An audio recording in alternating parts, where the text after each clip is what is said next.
Balikasek Island is a short 30-minute boat ride from the island of Panglao, Bohol. Boasting powdery white sands and a fish sanctuary upon its reefs, the island is also home to Turtle Point, a popular spot for sea turtles. Just arrived on Balikasek Island, and in a short while I'll be setting out in a small bangka boat to Turtle Point.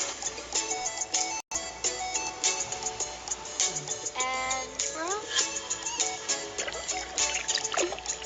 On the way, I explored the reef of the fish sanctuary and it was brimming with many brightly colored and friendly fish. Soon enough, it was time to make our way over to Turtle Point. After a few minutes of searching, my boatman signaled a turtle, so I rushed over, hoping that I could catch him in time. You wouldn't expect it, but these little guys are super fast. Finally, I saw him, the beautiful sea turtle. The experience was amazing. I was so giddy that I'd finally seen my first turtle, and it definitely made for a fun memory that I could bring.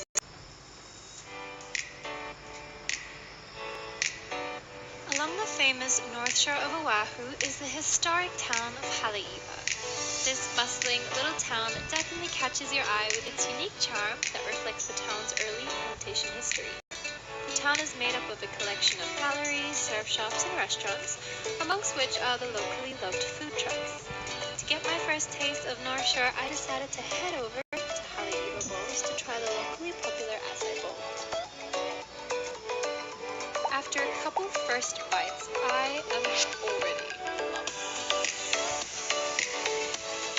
At $12 for the large bowl that has a few toppings, it is quite steep, but hey, here in the North Shore, it's worth it.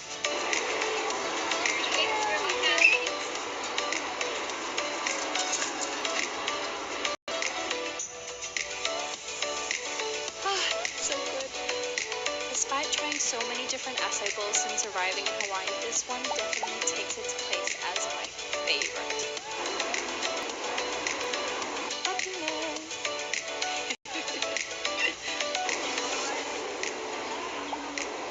With brunch done and dusted, it was time to walk around and explore. There is an abundance of quirky little shops and stores selling handmade trinkets, beach house decor, soaps, jewelries, and more. And they're definitely worth looking at. Haleiwa offers so many unique finds that make cute gifts for your friends back home, or even more perfect souvenirs to remind you of your trip to North Shore. When you're feeling like a bit of a pick-me-up, there are plenty places to grab a fresh juice or smoothie, but if you're seeking a bit of a buzz, head to Island Vintage Coffee and grab yourself a vintage Kona mocha. And it's iced, so it's perfect because it's sunny out. Or, if you're craving something sweet, the famous shaved ice store is right across the way. It only takes a few hours to explore up and down the main stretch of town, so I spent the afternoon looking around and exploring. When it came towards the end of the day, I couldn't think of a better way to end the day than with watching the sun sink below the mountains. I walked a short distance from the town over to Haleiwa Beach Park to watch the sunset. It's really in moments like these where it's nice to remind myself of all the things I have to be grateful for and to be thankful.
miles upon miles of beautiful beaches serving up impressive waves, delicious seafood, and some serious aloha, it is no wonder that so many people flock to the North Shore of Oahu.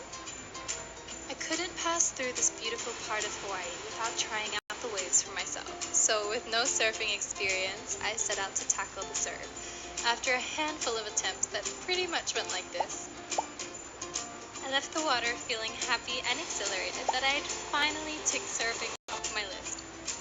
Plus, I was really giddy to find out that I was sharing the beach with one of these little guys, the beautiful sea turtles.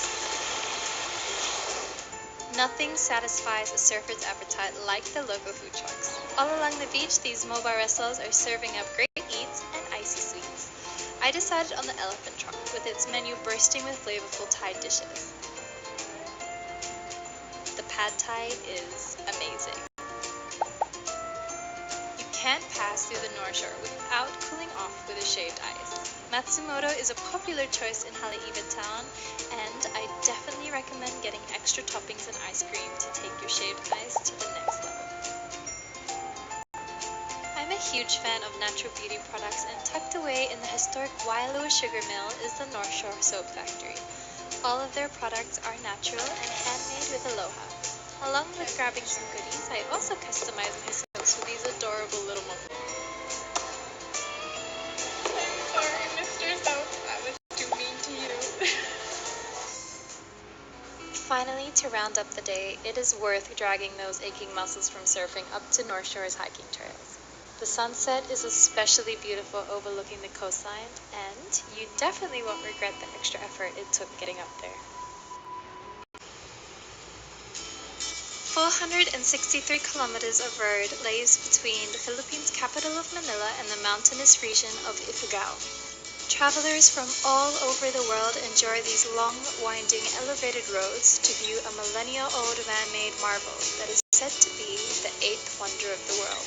My first stop was the small provincial town of Banaue, known as the doorway to the famous heritage site and home to the undulating valleys of the Ifugao rice terraces. After a grueling 9-hour drive, finally arrived in Ifugao, and we're in the town of Banaue. I can actually see the beautiful rice terraces over here. Let's go ahead. It certainly makes a pretty view to wake up to. The Santa Fe Lodge, a very modest and simple accommodation, boasts an outdoor terrace restaurant which has the best view in the house, the likes of which make a great setting for enjoying your cup of native coffee.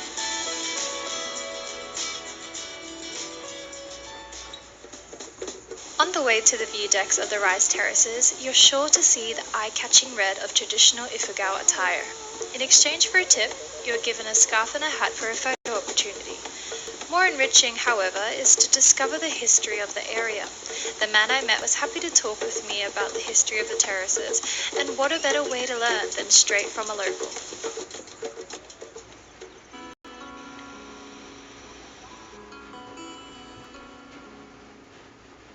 This is the beautiful Niue Terrace. The striking, uninterrupted view of millennial-old earth art, the result of work done by hand, just floors you. So beautiful. The Banaue terraces make a stunning first impression. I woke up early on my second day here in Banaue to watch the sunrise. I then headed over to Seventh Heaven for breakfast. The food, although very simple, is set in an earthy interior that's coupled with yet another scenic view. This is the most beautiful view to have your breakfast and a coffee with to start the day on a very high note. And then after that, came over here to another viewpoint of the Banaue rice terraces and actually got to climb around one. It was a little bit nerve-wracking, I have to admit. So nice. On my second day of my Ifugao road trip, I set out to visit the small secluded town of Batad. After an hour-and-a-half long drive, I left my car at the nearest road access called Saddle and began a 40-minute trek to the town. This lack of road accessibility is one of the reasons Batad has been able to preserve most of its traditions and simplistic ways of life.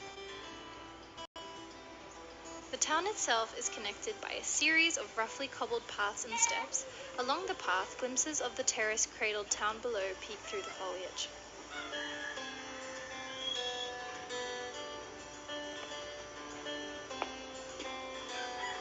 When I was planning my trip here in Batad, I decided to stay here at Ramon's homestay. Mostly because I was really interested in staying in the traditional Bahay Kubo, which is like the traditional housing used by the tribal people. It's just a nice experience to kind of, live how they live and experience life. I mean, travel's not all about comfort, right? This hut, my sleeping place for the next 2 nights. It is a traditional Bahay Kubo, which in Filipino is like a grass hut. And the only entrance is from a ladder. And in the fashion of a traditional Bahay Kubo, there is no light in the hut. That's what travel is about. It's about experiencing it. And I just wanted to experience this.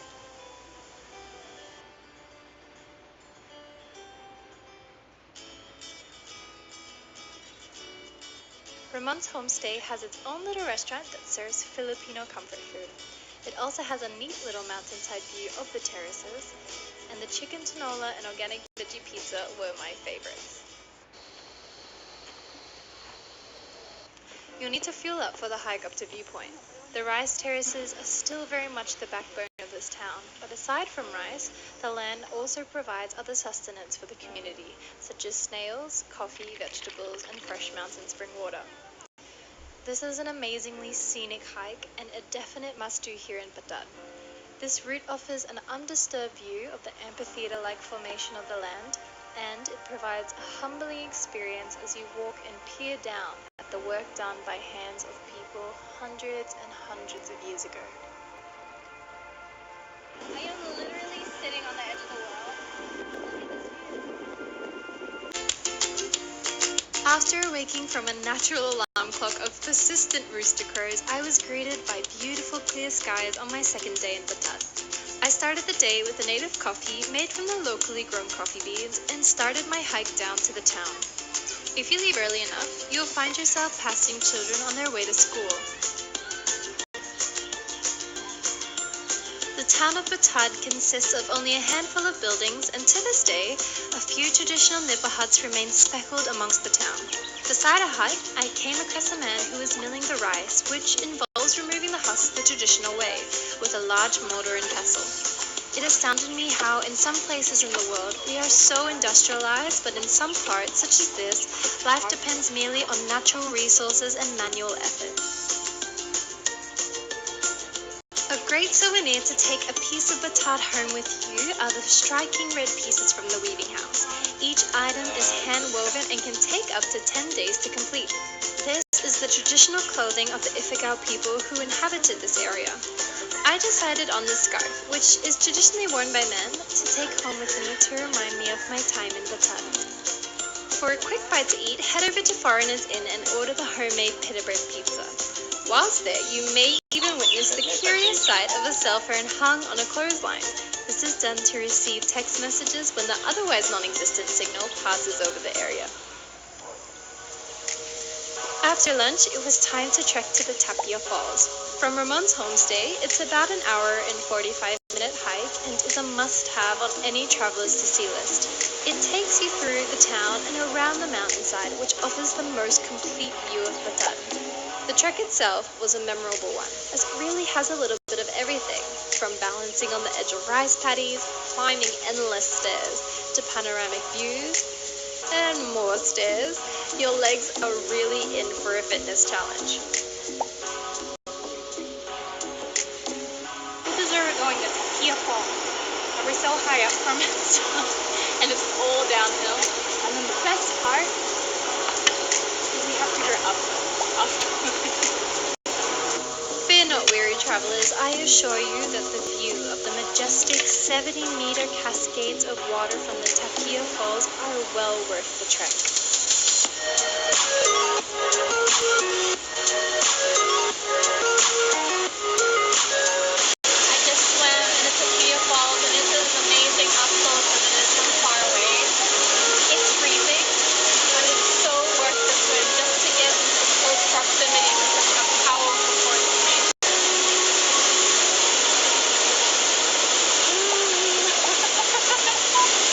It's amazing. Freezing, but amazing. Hey everyone, Catriona here, and this week I'm exploring the beautiful island of Dumaguete.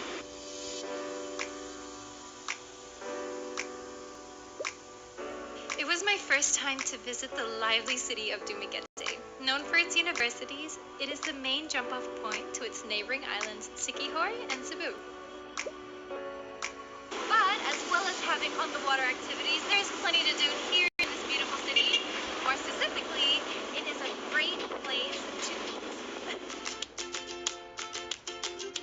On my first day, I left straight from the plane and into the resort van. Good thing I was hungry because my welcome to Negros Oriental was in the form of an epic food trip. We're on our way to try something else like sticky rice with homemade chocolate.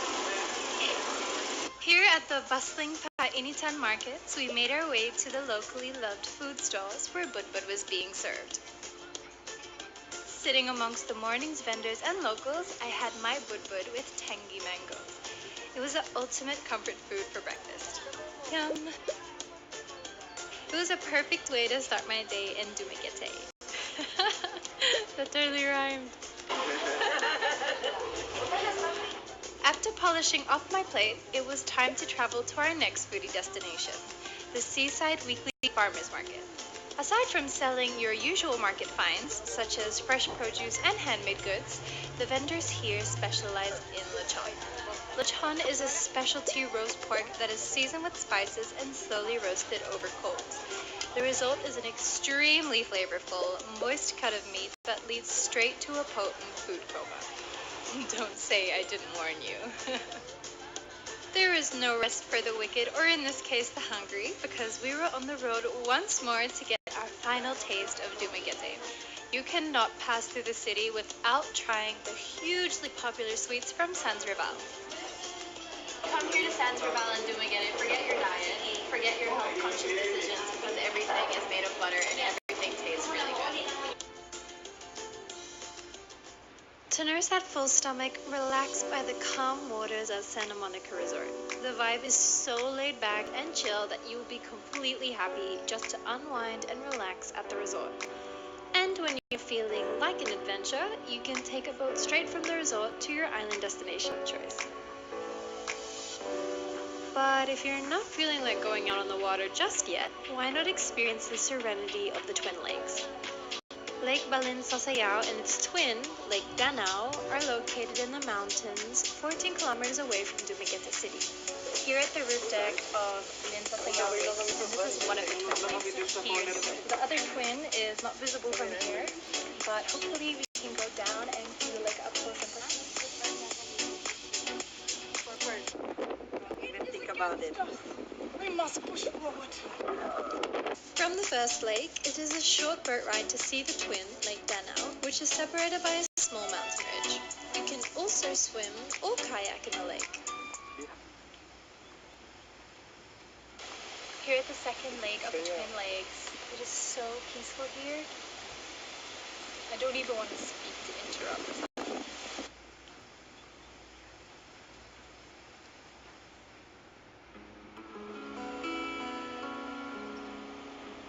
Today is my last day here in beautiful Dumaguete. I woke up early to see the wonderful sight of the sunrise over the open ocean. It was a beautiful way to set the tone for my day and to bid farewell to this beautiful place.